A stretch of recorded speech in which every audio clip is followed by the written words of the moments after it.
A Mighty Long Way by Carlotta LaNier. Chapter 3, Birth of a Tiger. By the spring of 1957, my days at Dunbar were winding down. My ninth grade year was almost over, and high school was just around the corner. The idea of going to the brand new Horace Mann had grown on me. I looked forward to moving with my friends there. Just the idea of attending a school where everything was new, the building, the classrooms, the labs, the lockers, was exciting. Then, one day before the end of the school year, I was sitting in my homeroom class when the teacher made an announcement. Central High School would be integrating in the fall. If our homes fell within certain border streets, when we were interested in attending, we should sign the sheet of paper circulating around the room.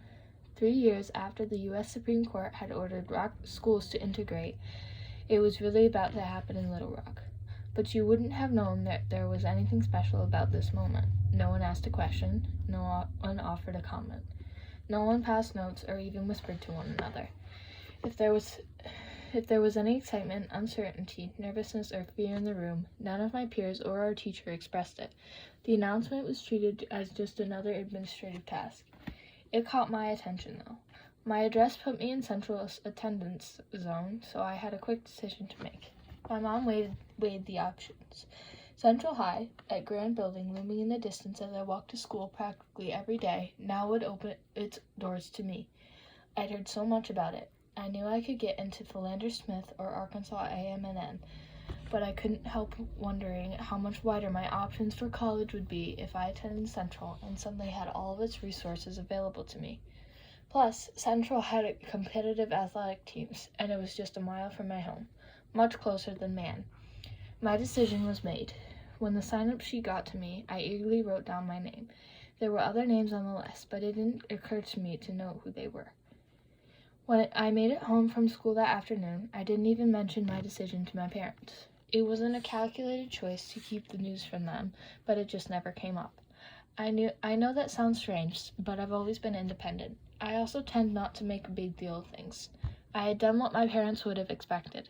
They had told me all of my life that a good education was paramount and that I should always strive for better. Central clearly seemed the better choice for me, so my decision didn't stick out in my mind as one that needed much discussion. I must say, though, I was also just naive. I thought I had made a simple decision to go to a different school. I had no idea how much my life and the lives of those closest to me were about to change.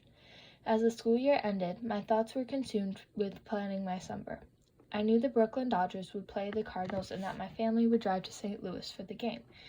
I wondered how many Arkansas Travelers minor league games I'd get to see and which Negro League teams would come to town. I knew we'd at least catch all of the big games on the radio. By then, Daddy had bought our first television so that we could see some of the games too. These were good financial times. Construction jobs were plentiful, and for several years, Daddy had been earning enough money to splurge on a few luxuries, like the TV. He was also putting the finishing touches on a new wing he had added on the back of the house. The renovation started at the old kitchen, which he widened and opened into a new den. A door from the den led into a large master bedroom with an entire wall divided into his and her closets. My parents needed the extra space for their expansive wardrobes. The room was spacious and bright, with lots of light streaming in from a pair of horizontal windows close to the ceiling. Among my favorite features of the room were its light oak hardwood floors, which I had helped Daddy lay. Daddy taught me lots of practical skills, including some tasks that fathers of my generations were more likely to teach their sons. I helped out when he mowed the yard and trimmed the bushes. He would even have me watch while he changed a tire on the car. Mrs. Fox, our neighbor, didn't drive, so when Daddy drove her to the grocery store, he taught me how to shop. You didn't just pick up any jar of olives, he would say. Sometimes you want this brand or that one. Sometimes quality matters more than price. When he worked in Big Daddy's cafe, I was his gopher, setting up tables and delivering orders to the cook. He taught me how to make chili mac, homemade chili with macaroni or spaghetti added, one of the mainstays at the cafe. And when he worked on the cash register, I sat on a high stool while he showed me again and again how to count money and give change to the customers quickly. I was just 13 when he first taught me to drive. He and I would hop into his truck and head to a deserted back road somewhere in town. Then he'd hand over the wheel. Daddy was a patient and diligent teacher, always had been. I was barely past the toddler stage when he began waking me up at 5 a.m. before he went to work to go over my ABCs and numbers. I rolled my wide wagon full of ABC blocks to him and dutifully recite my alphabet and numbers. The house would be as still as the dawn, with just Daddy and me puttering around. When it was time for him to go to work, he'd kiss me on the cheek and head with his metal lunchbox out of the door. My teenage friends were crazy about Daddy too, especially the guys, some of whom found it difficult to communicate with their own fathers, who tended to be more rigid and stern.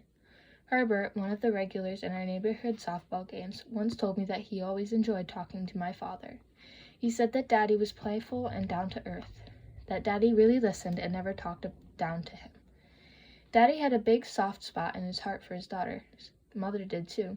Nothing revealed that more than when the two of them decided during the summer to give their dream bedroom to me.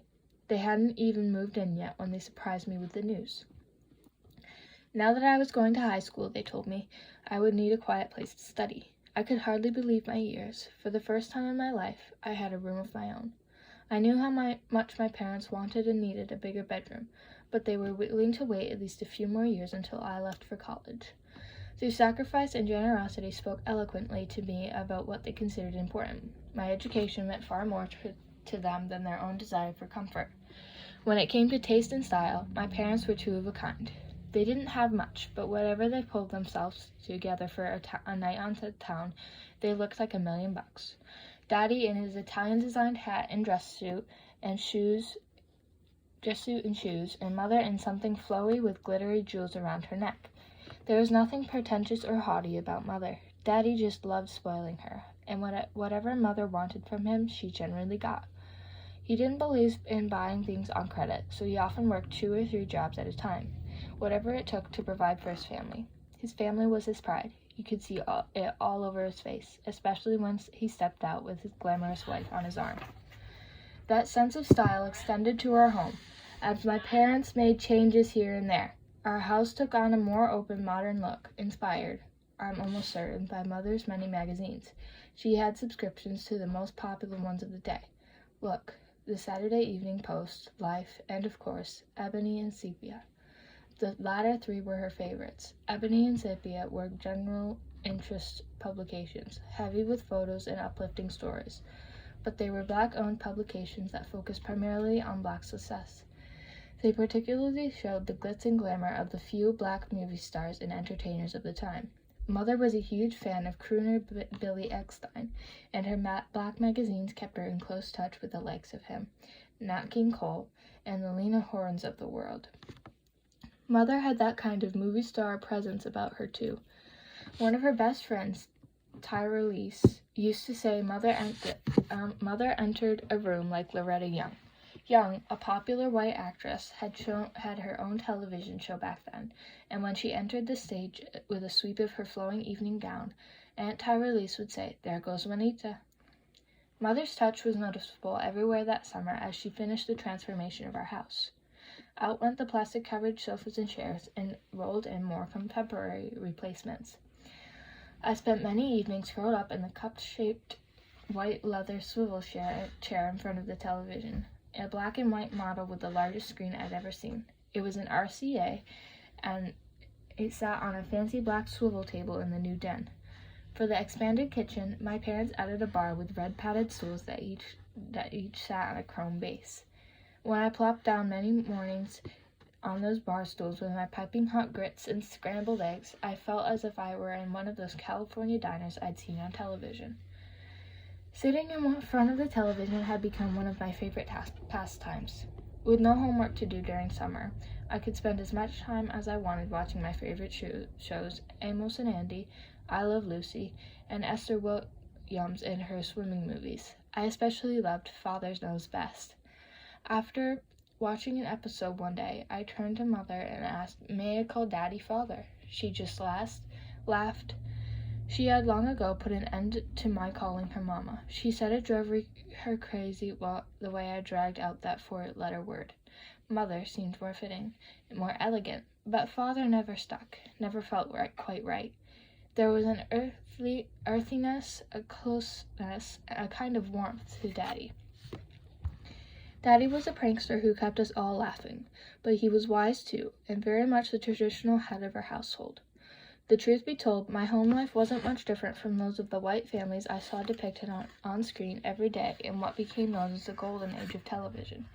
I didn't see families that looked like mine, happy black families on TV, but we were a stable clan with two loving, doting parents. Daddy worked, Mother primarily took care of the family's domestic needs, and we children just got to be children.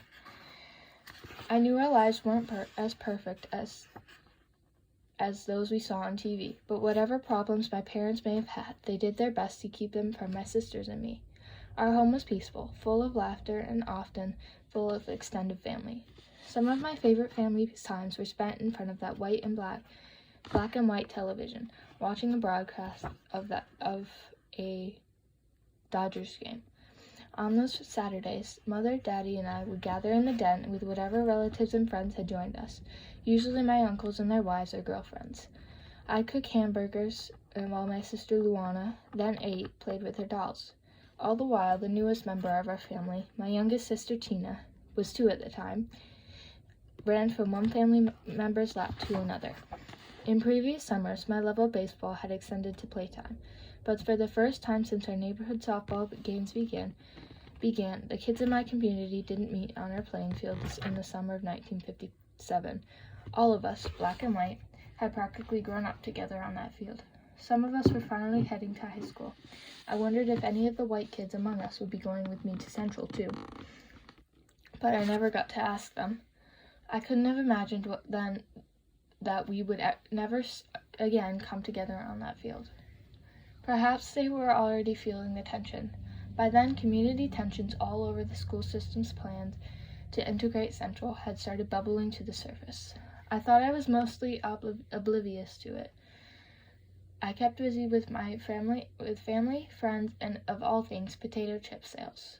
In June and July each summer, I sold bags of potato chips to raise money for a Y Team Camp, a 2-week program sponsored by the local YWCA. And I must say, I was pretty good at it. I hiked through the neighborhood, knocking on doors with my chips in a tow. I took the chips to church and, of course, to every family gathering until I made my sales commitment.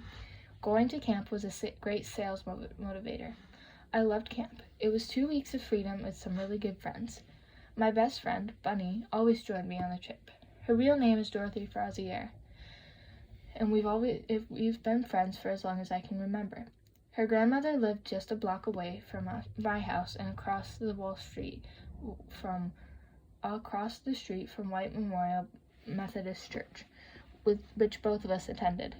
Bunny's father had died in World War II when she was a baby, and she lived with her stepmother and stepfather, who was a good doctor. I also enjoyed spending time at camp with another good friend, Jeanette Mazik, who lived about 45 miles away in Pine Bluff. Jeanette and I had met through our fathers, who sometimes worked construction jobs together. Because we lived in different cities, we didn't get to see each other regularly until camp. Bunny, Jeanette, and I rode the bus with the other Y teens into a camp in Clear Fork, Arkansas, just outside Hot Springs. I didn't realize then that it was the only site in our area that admitted black campers. It was beautiful and serene, several acres of woods surrounding a sparkling lake. Rustic cabins sat nestled among the woods. We rose early most mornings to hike, explore the woods, compete against other cabins in game, and participate in arts and crafts projects, such as making keychains and lariats. At night, we enjoyed cooking out and singing around an open campfire. I could hardly wait, but camp was at the end of July, still a few weeks away. In the meantime, I spent many of my days at Dunbar Community Center, a city-run recreational spot that had become a sort of gathering place for Black Little Rock. It was a short bus ride from my house, and something fun was always happening there. In the evenings and on weekends, the Black fraternities, sororities, and other groups regularly held meetings and adult parties in the center's huge hall on the main level. A smaller room upstairs drew families and church groups for afternoon receptions, but during the day the center belonged to the city's youth. It was always full of children and teens, playing games and cards while the latest sounds of rock and roll blared from the jukebox. Chuck Berry, Little Richard, The Platters, Elvis Presley, Fats Domino, you name it. Occasionally, some of the popular artists passing through Little Rock played daytime gigs at the center. One afternoon, I made my way there to see the duo Mickey and Sylvia perform their latest hit, Love is Strange. I was headed in the door when I spotted Ernest Green, a friend and former student from Dunbar. Ernie was 2 years older and about to enter his senior year at Horace Mann. His mother had been my first grade teacher. The two of us greeted each other, chatted for a moment, and then he asked, "Are you going to Central?" "Yep," I responded proudly. He told me that I had signed up too, but that none of his friends wanted to leave band in their senior year. One of them, Lottie Holt, who would later become Lottie Shackelford, the first woman elected mayor of Little Rock, had just achieved her longtime goal of becoming editor of the Bearcat, the school newspaper. Ernie asked if I knew of anyone else who had signed up for Central, but I didn't. My friend Peggy, who lived 2 blocks away from me, had told me she had no interest in going to Central. She was having too much fun at the New Man. Ernie looked concerned. "We need to contact a few people and see if they want to go with us," he said. We agreed and headed into the center. "I'll see you at Central," I said. A few weeks later, I stepped outside my home to meet the postman, as usual, and was surprised to find a letter from me from the Little Rock School District. I read it quickly and ran inside to show Mother confirmation of my admittance to Central. She smiled approvingly and congratulated me. That's the first time I remember having communication with her about my decision to go to Central. Even then, there was no big discussion, but I could tell she was happy for me. The card instructed me to show up at Central on a certain date in August to register for fall classes. Now I was getting excited. But just 2 days into August, misfortune struck my family. I was standing on the porch that day when Mother stepped into the front door and called me inside. The distress on her face and her red eyes told me right away that something was wrong. "Papa Holloway was gone," she said. Our patriarch, the man who had raised her, protected her, and kept the ground beneath her steady in those early days after her mother left, was dead. His oldest son's wife, Aunt Helen, had found him unconscious, lying among the corn in his expansive garden. I heard Mother say something about him hemorrhaging. I had never heard that word before. I hugged her as she wept inconsolably. My heart ached too. But Papa's death dulled the excitement I had felt in the days before. But as relatives chatted in our home after the funeral on August 7th, I heard Mother tell some out-of-town relatives, "You know, Carlotta will be going to Central in the fall." There was pride in her voice, which lifted my spirits. However, when the word got out that I was going to Central, not everyone in my family agreed with my decision. I couldn't understand why Aunt Eva, the Dunbar librarian, didn't seem particularly excited when I told her. That was unusual for her, because she was such a high-spirited, fun-loving person. I'd learned through the family grapevine much later that she wanted my parents to withdraw me from Central and send me to Mann. She didn't understand, I heard, why I needed to go to that school. Aunt Eva and all the other staff members at Dunbar were a proud bunch, and rightly so. They had given up their summers and holidays to add postgraduate degrees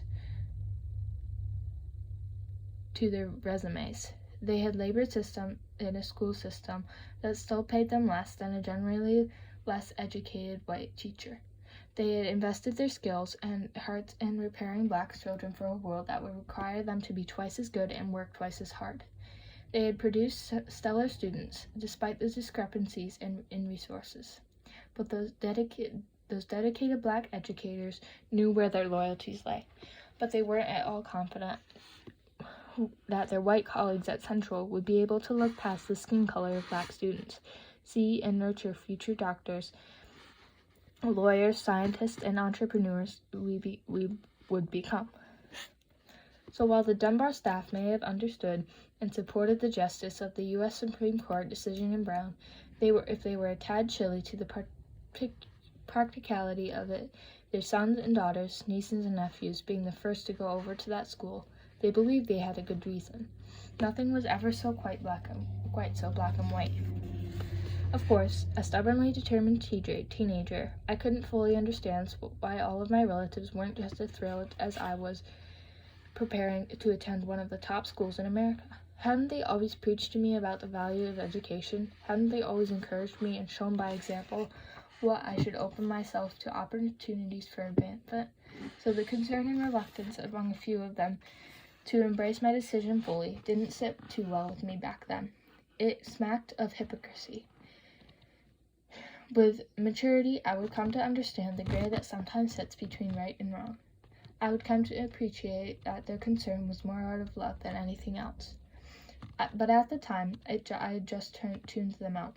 Thankfully, Mother and Daddy would not be influenced either, so as registration day grew closer, I called Gloria Ray, a classmate at Dunbar. We had taken typing together and were members of the Honor Society. She was a serious student. She wanted to be an atomic scientist, for goodness sake. I suspected that if anyone else was considering Central, she was on the list. I was right. Gloria told me that she was indeed planning to attend and had received the same card about registration day. She agreed to pick me up. As we planned, Gloria and I rode together to Central for the first time.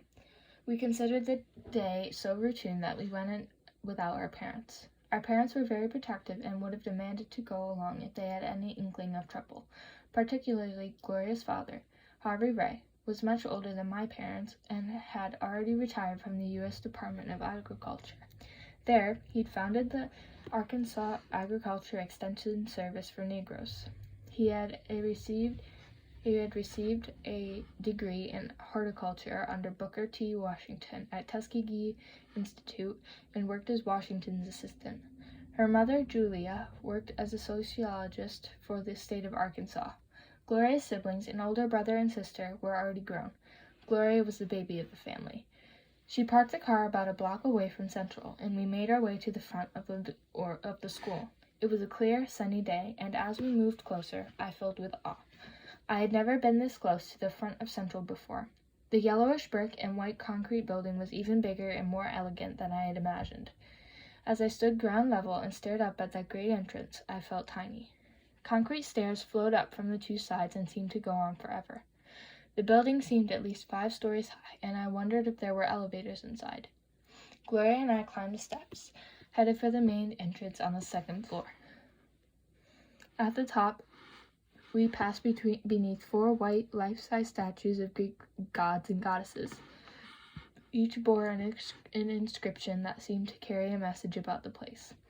Ambition, personality, opportunity, preparation.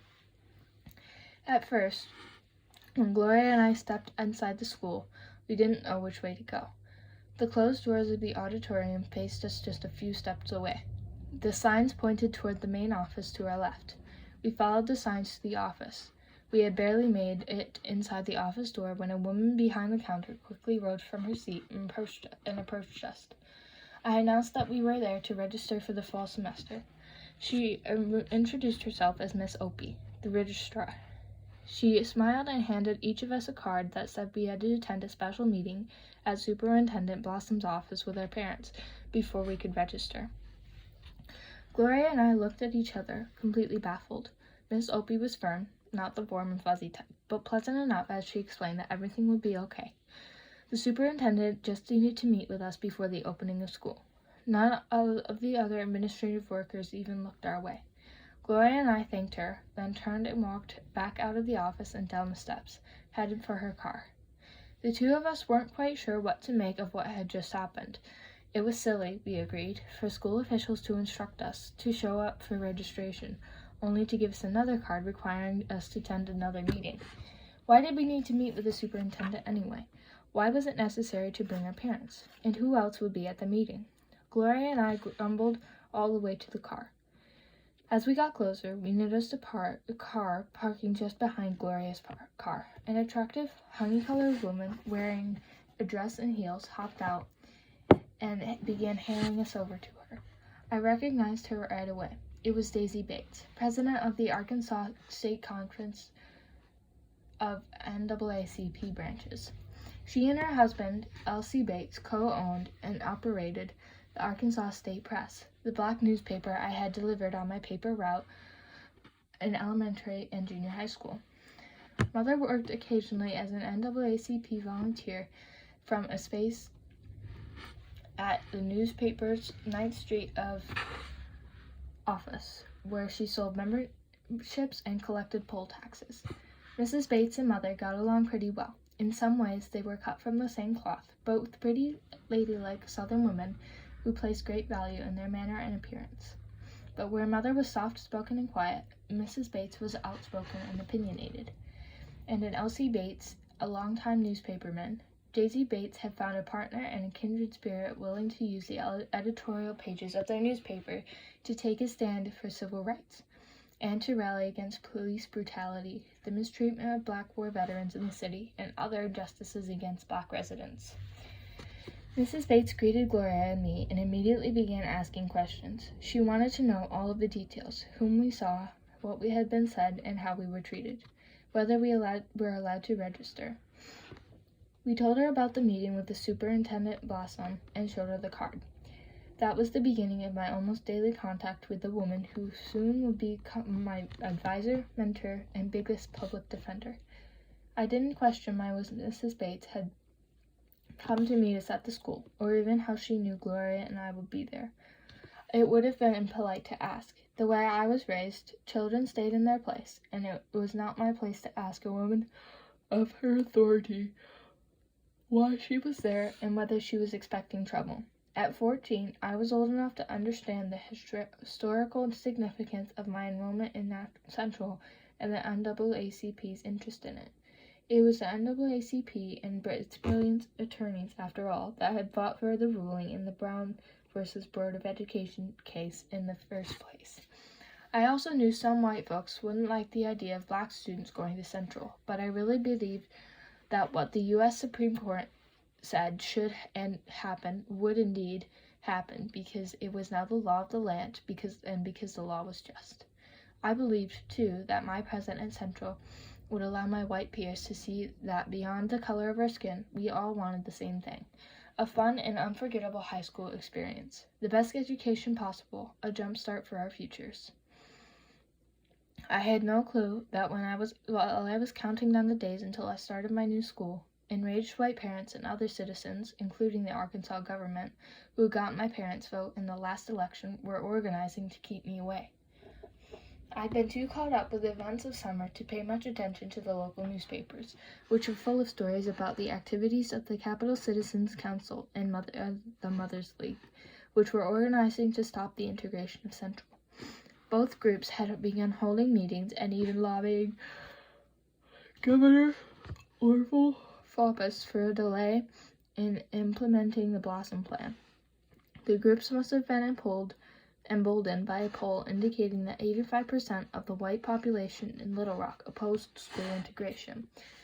Telephone calls poured into the offices of Blossom and Faubus, while white callers who threatened violence if black students were allowed to enter Central.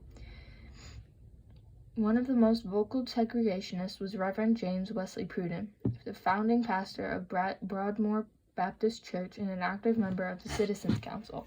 He ran the newspaper ads to help whip up the public frenzy. The ads asked questions that seemed to reveal the underlying source of all the fear.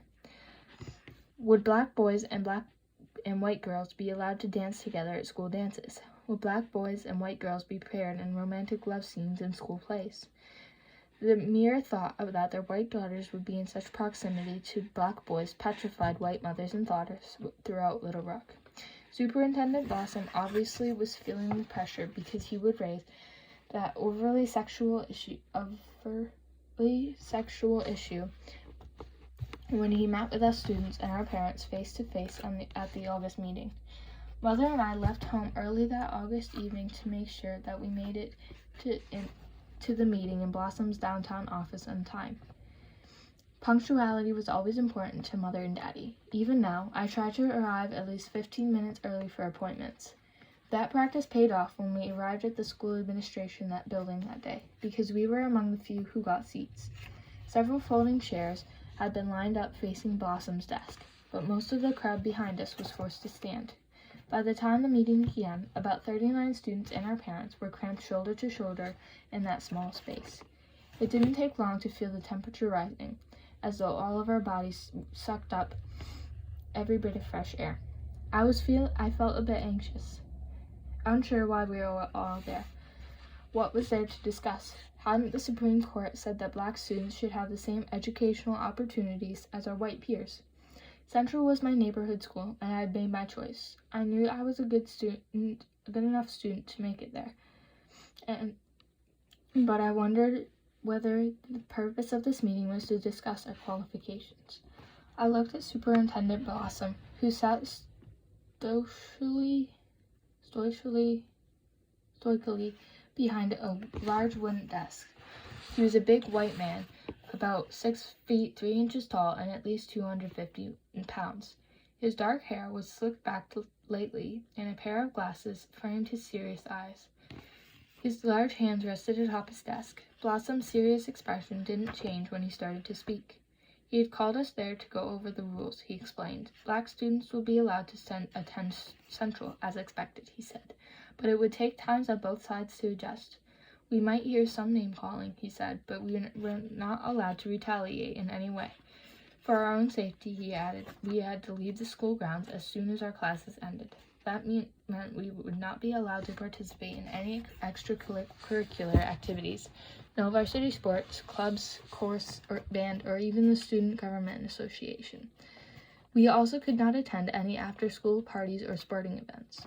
Central had a championship team whose winning streak had lasted over a year, and I'd been looking forward to attending the games.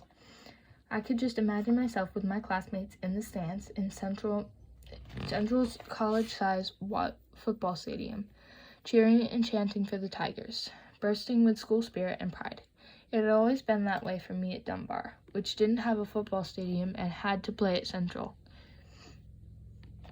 Blossom could not be serious, I thought. Sure, I was a serious student, but I had always maintained a full roster of extracurricular activities too. That was the fun part of school. My family encouraged my getting involved in school. It helped make me well-rounded, they said. Now I was expected to give it up all of it. What about baseball and basketball? What about cheerleading, the student council, and the National Honor Society? Weren't those the rewards of working hard in school? Wouldn't those kinds of activities give black and white students with equal talents and interests a chance to work together and get to know one another? The superintendent had no idea how involved I had been at my old school or how good I was at sports, I thought. When my white classmates got to know me, when they saw me play, they would want me to join their organizations and athletic teams. I was sure of it. So part of me just tuned Superintendent Blossom out. In my mind, this was just formality. Blossom was saying that he believed what he believed he had to say, but I was certain things would be much different when I got to Central. As I sat in that room taking it all in, I was under the impression that the decision to attend Central High School had been all mine, that I'd sealed the deal when I signed the sheet of paper in my homeroom class at Dunbar. I had no idea that Little Rock school officials had been given the biggest say, that they had approved me. I would learn decades later that by the time we black students showed up in Blossom's office with our parents that day, every one of us had been thoroughly vetted. So Blossom indeed knew exactly what kind of student I had been at Dunbar. I imagined that I, as well as all the others in the room that day, had been put through a kind of Jackie Robinson tests. Baseball historians say that Jackie Robinson, though clearly talented, was not the best player in the Negro Leagues, but he became the Dodgers' top choice for his historical role because he also possessed the kind of character and temperament that would enable him to withstand the racist attacks sure to come. Likewise, the black students in that room were not just the best and brightest students academically, but we were student leaders from working and middle-class families whose backgrounds had been deemed acceptable by the school system's white leaders for the moment at hand. I snapped out of my own little world when I heard Blossom specifically address the boys in the room. The room was full of back teenage boys, listening intently as the superintendent put them on notice. "You are not to date or even look at our girls," he said. I distinctly remember his using the word "our." The girls weren't white, they were his. They were special. I was stunned. What did that have to do with anything? I thought about my friend Ernie. I also thought for a moment about Emmett Till. I wondered how Ernie and other guys in the room must have felt. What if they accidentally bumped into a white girl, or, God forbid, smiled at one? Would it be misinterpreted? Would they be reprimanded, or worse? Everyone must have been shocked too, because no one said a word. The room was so still, it felt as though no one even breathed. The tension was as thick as the heat and humidity. Sweat rolled down faces like so many tears. This came at the close of a meeting that lasted about 45 minutes. There were no questions or discussion. Even as parents and children filed out of the room, there was silence, uneasiness. Mother and I walked quietly to the car. Then we stepped outside. When we stepped outside, an uncharacteristic breeze was blowing. It wasn't exactly cool, but it was fresh air nonetheless. The sweat on my face and hands began to dry. I slowed my stride. Mother wouldn't dare let me know if she was concerned about what she had just heard. She would wait and talk it over with Daddy, behind closed doors. I knew that if they felt too worried, they could just put their foot down and I could say I couldn't go to Central after all. As independent as I was, I had no illusions about who was in charge, but I was pretty confident in my abilities to sway them. I wasn't a crier, but I'd learned at elementary school that crying didn't work with Daddy. When I got in trouble back then, it always seemed Mother waited until just before Daddy came home to spank me. A time or two, I was still red-faced, heaving with sobs, when Daddy walked through the door. I looked at him with my most pitiful wet eyes. He leaned close, as if he felt sorry for me. Then he said, "Young lady, why are you whipping your mother this evening?" He always took Mother's side. That used to upset me, so I stopped playing and crying a bit. But unlike some of my members of my family who believe that the core and the old edict that children should be seen and not heard, Daddy would hear me out if I objected to his decision. Sometimes just a certain look on my face would do it. But after the meeting with Superintendent Blossom, I knew that I would just have to wait to find out where my parents stood. This was a grown folks' business, and Carlotta and Juanita Walls weren't apt to discuss grown folk business with children. As usual, Mother put on her best June Cleaver face after the meeting. She always wore that composed look, even in the midst of trouble. But from the time I was a child, I've always been able to see right through her. I learned early to read her eyes. They always told me the truth, even when her demeanor or her words did not. And that evening, her eyes told me something was wrong. She was worried. This was not going to be an ordinary school year. Blossom certainly had made that clear. But even then, I wasn't particularly worried. The advantage or disadvantage of youth is that you don't know how much you don't know. You can barely conceptualize those things you've never seen. Youth can give you an unfailing faith that the world will give you back what you give into it, what you expect. Youth can give you untainted hope, so I walked out of that meeting undeterred. If Blossom had intended to change my mind, it didn't work. Even the worry in Mother's eyes didn't give me a second thought about my decision. I was determined as ever to go to Central. Come September, I would be a Central Tiger.